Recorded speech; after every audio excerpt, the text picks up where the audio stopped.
इस वीडियो में हम बात करेंगे आईपीसी के सेक्शन 27 के बारे में, धारा 27।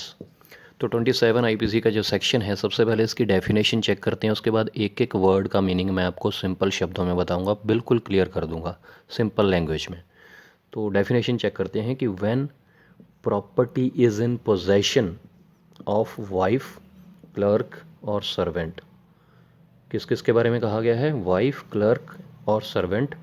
On account of that person, it is in that person's possession within the meaning of this code। अब इसको ध्यान से समझिएगा सिंपल लैंग्वेज में। इसमें ये बताया गया है कि जब कभी किसी व्यक्ति की, किसी पर्सन की कोई प्रॉपर्टी, कोई भी सामान, प्रॉपर्टी से मतलब है कोई भी सामान, जब उसके पोजेशन में है और उसने वो पोजेशन अपनी वाइफ को दिया हुआ है किसी प्रॉपर्टी का, या अपने क्लर्क को दिया हुआ है, या किसी नौकर को दिया हुआ है, सर्वेंट को दिया है, मतलब प्रॉपर्टी तो उसकी खुद की है, लेकिन उसने आगे किसको वो प्रॉपर्टी दी हुई है? उसकी वाइफ को, क्लर्क को या सर्वेंट को। मतलब हाल फिलहाल इस टाइम पे, फॉर द टाइम बीइंग, वो प्रॉपर्टी पर किसका किसका पोजेशन है? सर्वेंट का, उसकी वाइफ का या क्लर्क का। लेकिन असल में वो प्रॉपर्टी किसकी है? वो उस पर्सन की है, जिसकी मतलब किसी भी पर्सन की है।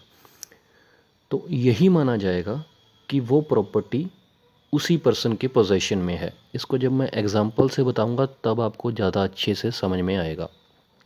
कहने का मतलब ये है कि किसी पत्नी के पास, मान के चलिए, पहले नौकर का एग्जांपल ले लेते हैं, कि अगर किसी ने नौकर रखा हुआ है और उसके नौकर के पास से कोई अवैध, इल्लीगल शराब की बोतलें मिलती हैं, नौकर के कमरे से कोई इल्लीगल बोतलें मिलती हैं, 20 बोतलें मिल गई इल्लीगल दारू की, तो पुलिस उसके नौकर को तो पकड़ेगी ही जिसके पास इल्लीगल दारू मिल गई है।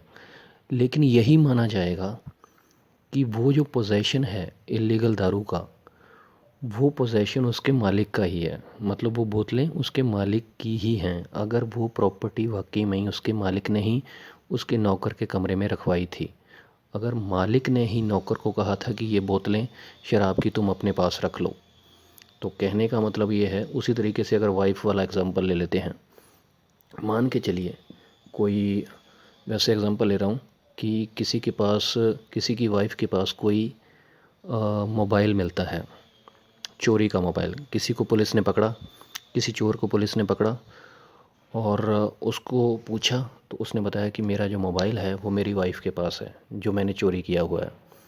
तो पुलिस जाती है, मोबाइल रिकवर कर लेती है उसकी वाइफ से। तो यही माना जाएगा कि जो उस मोबाइल का पोजेशन है वो उस पर्सन का ही पोजेशन है उस मोबाइल पर। हालांकि वो मोबाइल कहाँ से मिला? उस पर्सन की वाइफ से मिला। लेकिन यहाँ पर इस सेक्शन के अकॉर्डिंग ये माना जाएगा, 27 आईपीसी के सेक्शन के अकॉर्डिंग ये माना जाएगा कि उस मोबाइल पर जो पोजेशन था उस पर्सन का ही था। हालांकि एक्चुअल में वो उसकी वाइफ से मिला है, क्योंकि इस सेक्शन के अकॉर्डिंग यही माना गया है कि जो चीज़ आपके द्वारा आपकी वाइफ को या क्लर्क को या नौकर को मिली है, on account of that person, कि आपके कारण उसको मिली हुई है, हालांकि एक्चुअल जो मालिक हो वो आप ही हो, लेकिन हाल फिलहाल जो पोजेशन है वो आपकी वाइफ का है उस पर, या क्लर्क का है या सर्वेंट का है, लेकिन एक्चुअल में उसके मालिक आप ही हो। तो यही माना जाएगा कि उस पर जो पोजेशन है वो आप ही का है। जैसे नौकर से अगर कोई अवैध कोई भी चीज़ मिलती है, दारू का एग्जांपल ले लेते हैं, तो यही माना जाएगा कि वो पोजेशन आप ही का है। ऐसा नहीं है कि आप कहकर बच जाएंगे कि नहीं ये तो नौकर के पोजेशन में थी दारू। हाँ, इसमें ये कंडीशन ज़रूर है, अगर आपको पता नहीं है इस चीज़ का, अगर आपको बिल्कुल भी नॉलेज नहीं है कि नौकर कोई अवैध दारू रख रहा है और आपको उसका पता ही नहीं है, तब सिर्फ नौकर ज़िम्मेदार होगा, तब सिर्फ जो नौकर है वो ही लायबल होगा। लेकिन इसमें यह बताया गया है कि अगर आपको इस चीज़ की नॉलेज है, अगर अगर आपको पूरी तरह से पता है और आपने ही नौकर के पास वो इल्लीगल दारू रखवाई है, तो फिर अगर नौकर के पास से वो दारू पकड़ी गई तो यही माना जाएगा कि वो आपके पोजेशन में थी दारू। उसी तरीके से अगर आपकी पत्नी के पास या क्लर्क के पास कोई भी ऐसी चीज़ on account of that person जो आपके कारण उनके पास है, आपकी पत्नी के पास कोई भी आपकी कोई चीज़ है जो आपके कारण है, या क्लर्क के पास या नौकर के पास, अगर आपके रीज़न के कारण है उनके पास कोई चीज़, तो यही माना जाएगा कि उस पर आप ही का पोजेशन है, चाहे उन पर पोजेशन आपकी वाइफ का हो, क्लर्क का हो या सर्वेंट का हो। तो मुझे लगता है कि आपको क्लियर हो गया होगा। हालांकि इसमें यह कंडीशन ज़रूर है, जैसे वाइफ़ का भी मैं एग्जांपल और दे देता हूँ कि अगर आपकी वाइफ़, किसी पर्सन की वाइफ़ आपको बिना बताए कोई इलीगल एक्टिविटी करती है, जैसे दारू का एग्जांपल ले लेते हैं, अगर किसी की वाइफ़ अपने हस्बैंड को बिना बताए कोई इलीगल दारू बेचती है और आपको उसका पता नहीं है, तो फिर इसमें आप लायबल नहीं होंगे, फिर आपका पोजेशन नहीं माना जाएगा क्योंकि आपको नॉलेज ही नहीं है। लेकिन अगर आपको नॉलेज है और आपके कारण कोई ना कोई चीज़ आपकी आपके पास, वाइफ के पास है, क्लर्क के पास है या सर्वेंट के पास है, और वो इलीगल है, गैर कानूनी है, तो यही माना जाएगा कि उस पर आप ही का पोजेशन है।